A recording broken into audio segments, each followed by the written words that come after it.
le style EuroLeague est plus riche et plus varié que le jeu stéréotypé en NBA. En vrai de vrai, moi avant je pensais vraiment que le basket européen ça jouait super en passe, ta. Mais en vrai c'est faux frère. En NBA en fait c'est juste que les gars ils sont plus skills. Ils sont meilleurs les gars en NBA. La NBA a beaucoup d'atouts, leur marketing, leurs stars, le système hollywoodien qui vend des stars avant les clubs, mais ils ont des soucis aussi. Ils ont un jeu qui devient très stéréotypé autour du shoot à 3 points. Ils jouent trop de matchs pour gagner trop d'argent et les joueurs mettent leur santé en danger, les back-to-back notamment. Il y a trop de matchs. Donc la NBA a des dérives aussi, jeu stéréotypé, trop de joueurs blessés parce que trop de matchs en trop peu de temps, sans oublier toutes les compétitions pendant l'été, les équipes nationales, etc., etc., etc. Donc la NBA a des choses aussi à voir évoluer et éventuellement corriger au lieu d'être aveuglé par tout pour plus de profit. C'est un peu le système.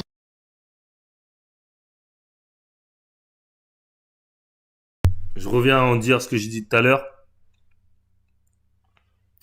C'est un business.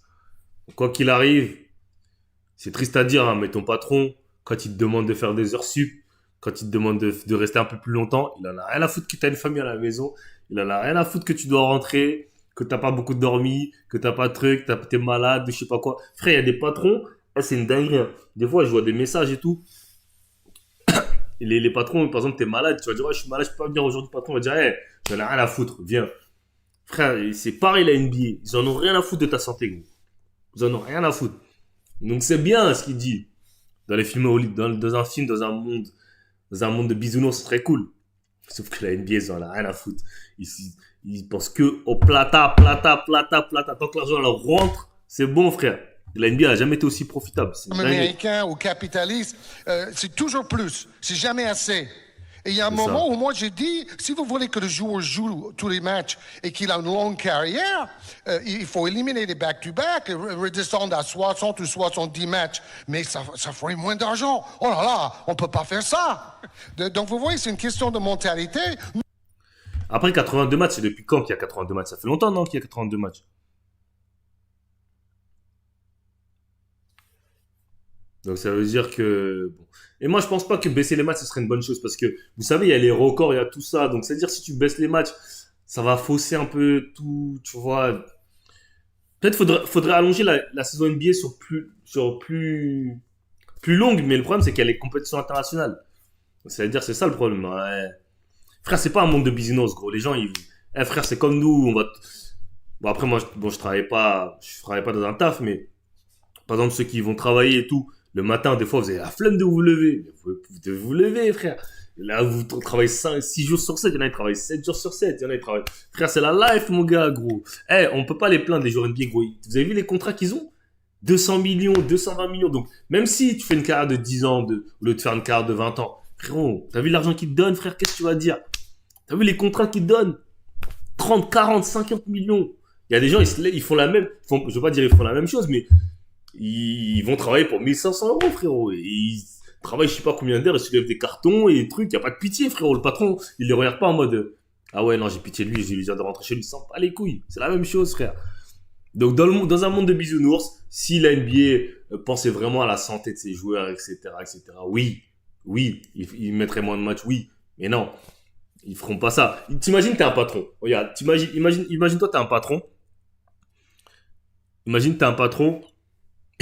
Et je te dis, vas-y, il y a un gars qui vient me voir et dit, ouais, bah vas-y, tu sais, pour la morale, ce serait bien que tu dises à tes employés de partir au lieu de partir à 17h, ils partent à 15h. Bon, je t'enlève quand même 20 000 euros de profit par mois, tu vois, mais au moins, tu penses à la santé de tes salariés. Ils vont dire, mais là, alors, fucking care. Il va dire, je m'en ai rien à foutre. Nous, c'est le contraire. On voudrait juste un peu plus d'argent. Et on est prêt à beaucoup de sacrifices pour le faire. Et je pense qu'un jour, on va y arriver. Donc, il y a des bonnes choses à prendre avec la façon de manager de David Kahn, qui apporte un peu les méthodes NBA en Europe. C'est un peu un modèle pour réussir dans un club français. OK, donc il y a des bonnes choses à prendre. Et après, il y a peut-être des choses que les NBA devraient prendre en Europe. Par exemple, les règles internationales, raccourcir les matchs, le style EuroLeague est plus riche et plus varié que le jeu stéréotypé en NBA. Tu vois, ça, par exemple, je suis pas d'accord. Pour ceux qui regardent, en fait, vous savez, avant, j'étais pas un gros consommateur d'EuroLeague. Je vais pas vous mentir, avant, j'étais pas un gros consommateur d'EuroLeague. Mais depuis quelques années, 2-3 ans, je regarde vraiment beaucoup l'EuroLeague. Beaucoup, mais genre vraiment beaucoup. Genre, je regarde vraiment beaucoup de matchs. Par semaine, bon, quand c'est les double week, où il y a deux journées dans la semaine, il y a peut-être 5 ou 6 matchs d'EuroLeague, tu vois. Bon, après, en ce moment, j'ai pas trop le temps. Mais par exemple, hier, j'ai regardé le match de Paris Basket. Quand tu regardes le Paris Basket jouer, est-ce que tu vois que c'est un jeu super collectif et tout? Non. Quand tu vois le Panathinaikos, le Barça, au final, ça revient à beaucoup de 1 contre 1. C'est beaucoup les Américains qui prennent les tirs. C'est soit du pick and roll, soit du 1 contre 1, soit de la balle en bas. En vrai de vrai, moi, avant, je pensais vraiment que le basket européen, ça jouait super en passe, ta. Mais en vrai, c'est faux, frère. Je vous jure, en vrai, c'est faux. Ça joue que sur du pick and roll, des shoots, c'est faux. Genre, en NBA, en fait, c'est juste que les gars, ils sont plus skills. Ils sont meilleurs, les gars, en NBA. Donc, je sais pas comment t'expliquer. Genre, c'est comme si je te demande de faire 3 passes, avant de tirer, alors que tu peux tirer directement et tu peux marquer directement. Tu vas me regarder, tu vas me dire, mais gros, je suis KD. Je peux faire un dribble pull-up. Pourquoi je vais faire passe pour après faire un dribble pull-up alors que je peux faire un dribble pull-up maintenant et ça nous fait plus de possession, on a plus de chances de marquer. Donc c'est dans la logique, ça sert à rien. Donc c'est pour ça en fait les joueurs NBA ils sont plus forts, donc ils ont moins besoin de faire tourner le ballon. Frère, t'es ouvert en NBA, tu shootes. On s'en fout si c'est 8 secondes, s'il reste 10 secondes, 20 secondes. Et je me rappellerai toujours quand tu arrives au States, mon coach qui me disait les meilleurs shoots, c'est les shoots qui sont dans les 8 premières secondes. Dans les 8 premières secondes de la possession, c'est les meilleurs tirs. Pourquoi? Parce que la défense, elle n'est pas en place. Une fois que la défense est en place, on doit faire travailler la défense. Donc, courez au maximum. Prenez des shoots dans les 8 meilleures secondes. Donc, eux, ils peuvent apprendre de nous et nous, on peut apprendre d'eux. Dernier mot, Kenny Atkinson, qui est le coach à la mode en NBA.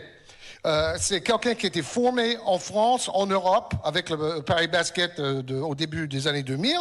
Et maintenant, il est en train de donner la leçon à tous les coachs NBA en important les méthodes EuroLeague. Je ne vais pas rentrer dans le côté technique, mais il a commencé avec 15 victoires et 0 défaites avec une équipe de Cleveland qu'on n'attendait pas du tout à ce niveau-là. En faisant un basket un peu style européen, plus collectif, plus de passes, plus d'écran, plus de mouvements, au lieu de juste shooter à 3 points. Et avec un coach qu'on connaît en coulisses, hein, le sélectionneur de l'équipe de France, l'ancien sélectionneur Vincent Collet, qui est consultant. Exactement. Et qui avait pris Atkinson comme assistant pour aller en finale olympique avec l'équipe de France de Wembanyama. Alors, pour ceux qui ne connaissent pas Sasha Svenzenzov, là, je sais pas quoi, il était MVP de l'EuroLeague. Ensuite, il est parti en NBA. Je crois qu'il est parti à Sacramento ou Dallas. Et ensuite, il s'est fait renvoyer en France rapidement. Ok. Alors, je suis content parce que j'y suis allé. Je me devais à moi-même d'aller affronter les meilleurs parce que c'est totalement différent de la télé. Le talent est incroyable. J'étais un de ces gars qui disaient ils ne défendent pas, ils ne sont pas ci ou ça. Mais c'est totalement faux. C'est un mythe. Ce sont les meilleurs joueurs du monde.